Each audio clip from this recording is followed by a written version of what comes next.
Halo teman-teman. Di tahun 2023 ada lebih dari 800.000 siswa yang ikut seleksi SNBT. Tapi yang diterima hanya sekitar 27%-nya aja nih. Ketat banget kan persaingannya? Dan di tahun 2024 ini teman-teman prediksinya akan lebih ketat dari tahun sebelumnya. Nah, jadi kalian wajib banget ya persiapkan diri sebaik mungkin, salah satunya dengan mempelajari soal-soal di video ini. Dan hari ini aku akan bahas soal mengenai pengetahuan dan pemahaman umum. Yuk kita mulai aja.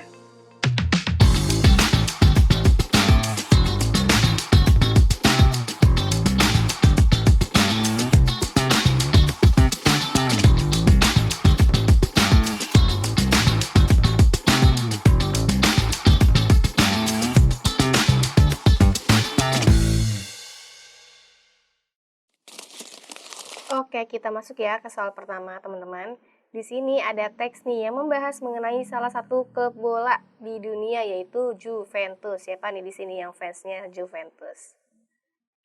Langsung aja ya kita bahas ke soalnya. Ide pokok paragraf ke-1 adalah A. Praktisi juga memuji pelatih Maurizio Sarri yang mampu mengamankan mahkota Serie A. B. Juventus menyodorkan kontrak baru untuk Paulo Dybala. C. Paulo Dybala mengalami cedera. D. Paulo Dybala merupakan penyerang timnas Argentina. E. Paulo Dybala membantu Juventus meraih juara musim ini. Nah, teman-teman, ketika kalian menghadapi soal SNBT nanti, kalian langsung aja fokus ke soalnya nih, meskipun ada banyak paragraf nih di dalam soalnya, tapi kalian langsung aja nih fokus ke soal yang ditanyakan. Baru nanti kalian baca ke bacaannya atau ke teksnya. Nah, di sini yang ditanyakannya itu adalah ide pokok paragraf ke-1. Nah, berarti kita fokus aja ke paragraf 1-nya di sini nih. Nah, cara mencari ide pokok, teman-teman, itu adalah ide pokok biasanya ada di dalam kalimat utama.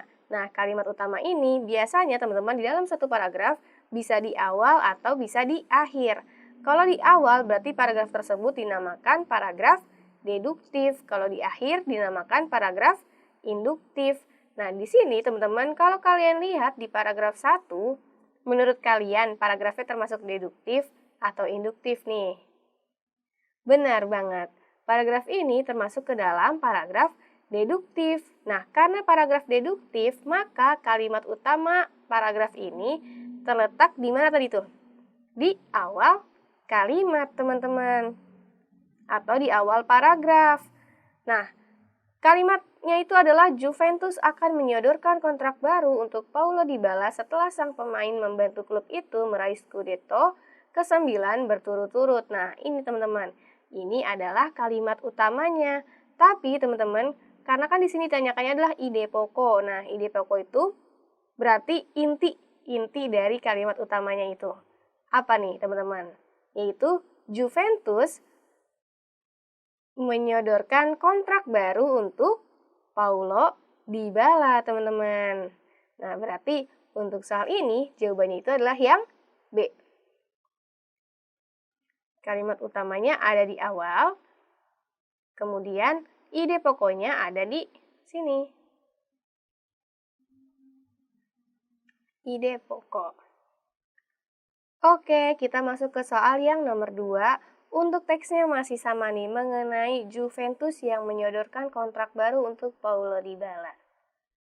Kita langsung masuk aja ke soalnya.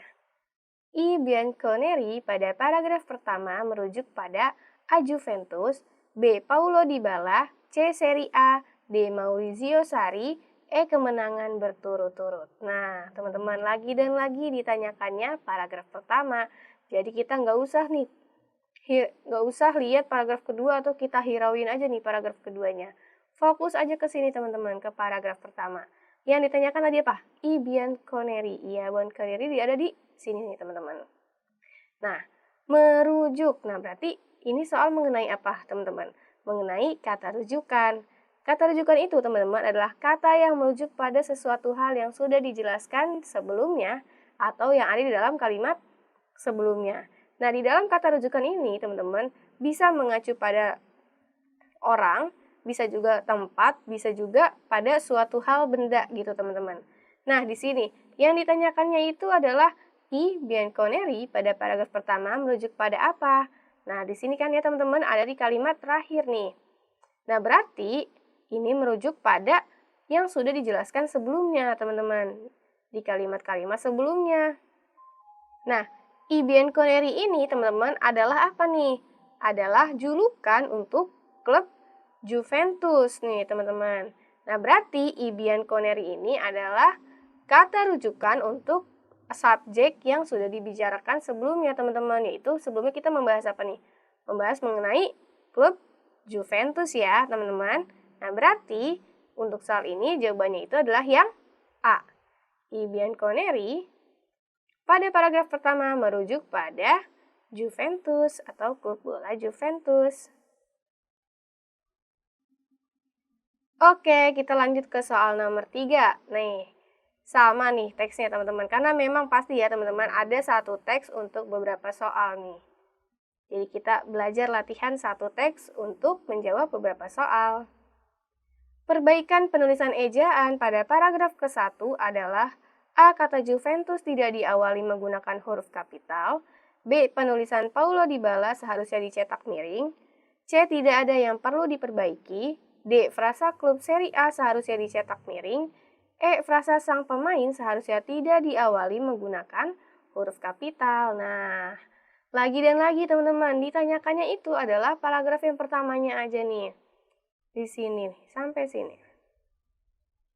Nah, kita harus mencari nih ejaan yang salah, karena di sini yang ditanyakan itu adalah perbaikan penulisan ejaan. Nah, berarti kita harus mencari nih ejaan yang salahnya apa. Tapi untuk memudahkan, kita langsung aja lihat ke opsi jawabannya teman-teman.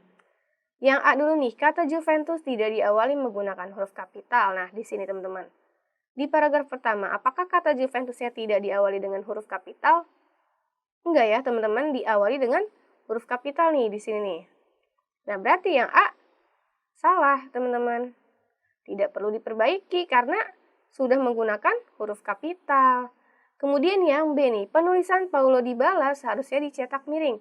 Paulo Dybala. Dan juga di sini ketentuan penulisan dengan dicetak miring.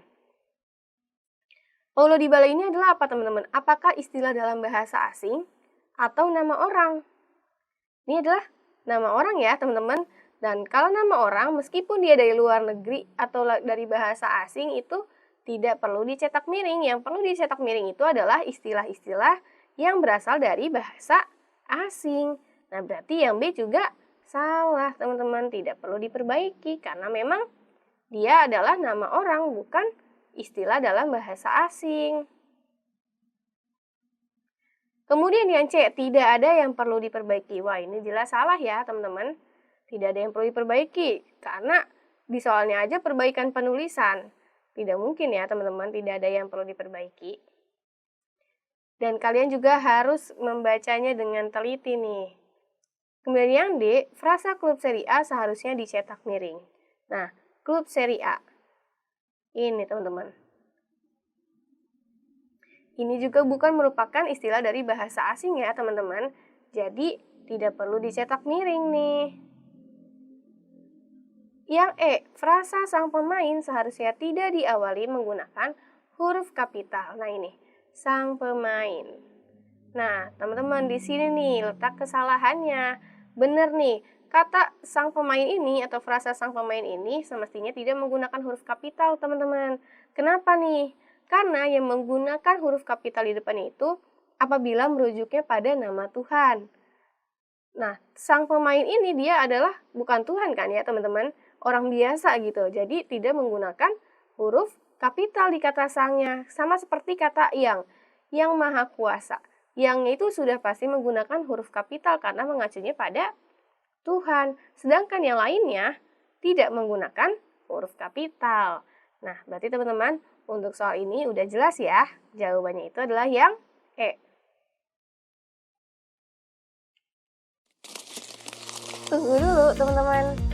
Sebelum aku lanjutin ke soal berikutnya, aku meminta tolong ke kalian dulu nih untuk bantu channel ini agar terus berkembang dengan cara klik like video ini, kemudian subscribe dan jangan lupa nyalain notifikasi ya, karena kita bakal ketemu setiap hari loh, gak cuma sama aku tapi ada mentor lainnya juga. Dan jangan lupa share video ini ke pejuang PTN lainnya ya. Kalau udah, yuk langsung aja ke soal nomor 4-nya. Nah, kita lanjutin ke soal nomor 4-nya. Di sini ada teks singkat nih, teman-teman, mengenai bencana banjir yang merendam Provinsi Aceh. Boleh teman-teman kalau mau baca teksnya di pause dulu videonya. Kalau udah, yuk langsung aja masuk ke soalnya. Judul yang paling sesuai dengan teks di atas adalah A. Banjir menyebabkan arus lalu lintas mati total. B. Kota Aceh terendam banjir. C. Banjir merendam permukiman Sabulu Salam, arus lalu lintas terganggu. D. Permukiman terendam, warga Sabulu Salam biasa saja. E. Sabulu Salam banjir terparah dalam 1 dekade terakhir. Nah, teman-teman di sini kalian ditanyakan adalah harus menentukan judul dari suatu bacaan. Yang harus kalian ketahui teman-teman, judul bacaan ini adalah salah satu bagian terpenting dari suatu teks pendek, dari suatu cerita, dari suatu bacaan, bahkan buku, novel, dan lain sebagainya harus ada judulnya teman-teman. Nah, bagaimana sih judul teman-teman? Judul dari suatu bacaan atau teks itu tentunya yang pertama harus menarik nih, menarik pembacanya agar nantinya teksnya ini atau bacaannya mau dibaca nih teman-teman. Kemudian yang kedua, judul juga harus mengandung arti, jadi tidak sembarangan ya teman-teman. Dan yang terakhir, judul juga harus dipahami. Dan satu yang tidak boleh ketinggalan teman-teman, judul ini harus bisa merangkum keseluruhan isi bacaan. Nah, berarti kalian untuk menentukan judul harus bisa membaca dan juga mengambil simpulan dan atau ringkasan dari bacaan ini teman-teman, agar nantinya kalian bisa tahu judulnya itu apa sih yang bisa merangkum keseluruhan isi bacaan. Nah, di sini teman-teman yang dibahasnya itu kan adalah mengenai bencana banjir yang merendam permukiman di kota Sabulu Salam, Provinsi Aceh nih teman-teman. Nah, di mana dengan adanya banjir ini mengakibatkan apa nih? Mengakibatkan arus lalu lintas kedua arah itu putus total sejak Selasa 28 Juli subuh. Nah, di sini teman-teman menyebabkan banyak banget angkutan barang yang terganggu. Nah, berarti teman-teman kalau kalian lihat opsi jawabannya ada, yang mana nih judul yang sesuai untuk teks di atas? Yaitu yang C ya, banjir merendam permukiman Sabulu Salam, arus lalu lintas terganggu. Nah, judul di C ini teman-teman sudah bisa mencakup keseluruhan isi bacaan di atas, teman-teman. Kalau yang A, banjir menyebabkan arus lalu lintas mati total. Nah, ini banjir di mana? Nggak jelas, teman-teman. Di mana nih tempatnya, lokasinya? Kemudian yang B, kota Aceh terendam banjir. Benar ya, teman-teman, terendam banjir. Tapi, apa nih? Ada dampak lainnya dari banjirnya, yaitu arus lalu lintasnya yang terganggu. Kemudian yang D, permukiman terendam, warga Sabulu Salam biasa saja. Wah, ini kurang tepat nih, teman-teman. Karena apa? Karena justru mereka juga terganggu nih, karena aksesnya putus total. Kemudian Sabulu Salam banjir terparah dalam 1 dekade terakhir. Nah, kalau ini tidak ada penjelasannya di dalam bacaan ya, teman-teman. Jadi udah jelas ya, jawaban itu yang C. Oke, kita masuk ke soal terakhir nih, teman-teman. Teksnya atau bacaannya masih sama dengan soal sebelumnya. Pernyataan yang sesuai dengan teks di atas yaitu A. Truk angkutan barang dari atau tujuan Medan, Sumatera Barat, Aceh juga terganggu. B. Hujan melanda mulai tanggal 28 Juli. C. Ketinggian air mencapai 5 meter. D. Daerah terparah terdampak banjir adalah Desa Namo Buaya. E. Arus lalu lintas berjalan normal meskipun banjir. Nah, di sini teman-teman. Nah, di sini teman-teman, karena kalian ditanyakan adalah pernyataan yang sesuai atau berarti fakta ya, fakta dari suatu teks di atas. Berarti kalian harus baca teksnya secara keseluruhan. Kita lihat yang A nih. Truk angkutan barang dari atau tujuan Medan, Sumatera Barat, Aceh juga terganggu. Nah, di sini teman-teman, apakah ini sudah sesuai dengan teks? Masih belum ya, teman-teman, karena semestinya apa? Semestinya Sumatera Utara Aceh, bukan Sumatera Barat. Jadi yang A salah. Kemudian yang B, hujan melanda mulai tanggal 28 Juli. Kalau kalian baca teman-teman di teksnya, hujannya itu dimulai sejak Senin 27 Juli nih teman-teman. Yang tanggal 28 Julinya itu adalah arus lalu lintas yang putus. Jadi yang B juga salah. Kemudian yang C, ketinggian air mencapai 5 meter. Nah, teman-teman apakah di bacaan ada yang menjelaskan bahwa ketinggian airnya 5 meter? Tidak ya, karena semestinya apa? 1 meter.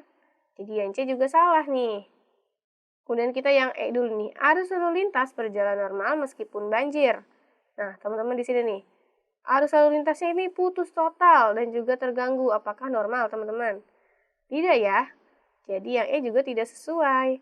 Nah, yang D nih, daerah terparah terdampak banjir adalah Desa Namo Buaya. Nah, ini benar teman-teman. Ada di kalimat ketiga, daerah terparah terdampak banjir adalah Desa Namo Buaya, Kecamatan Sultan Daulat. Nah, jadi teman-teman, untuk soal ini pernyataan yang sesuai itu adalah yang D. Daerah terparah terdampak banjir adalah Desa Namo Buaya. Nah, jadi segitu dulu nih teman-teman soal yang bisa aku sampaikan hari ini ke kalian mengenai pengetahuan dan pemahaman umum. Nah, ini soal yang wajib banget kalian pelajari teman-teman karena sudah pasti keluar di SNBT 2024. Teman-teman, aku juga mau ngingetin sekali lagi, jangan lupa untuk like video ini, kemudian subscribe dan nyalain notifikasi dan juga share video ini ya. Terakhir aku mau ngucapin terima kasih karena kalian sudah menonton video ini. Kita ketemu lagi di video soal selanjutnya dan tentunya dengan soal dan materi yang lebih beragam. Dadah!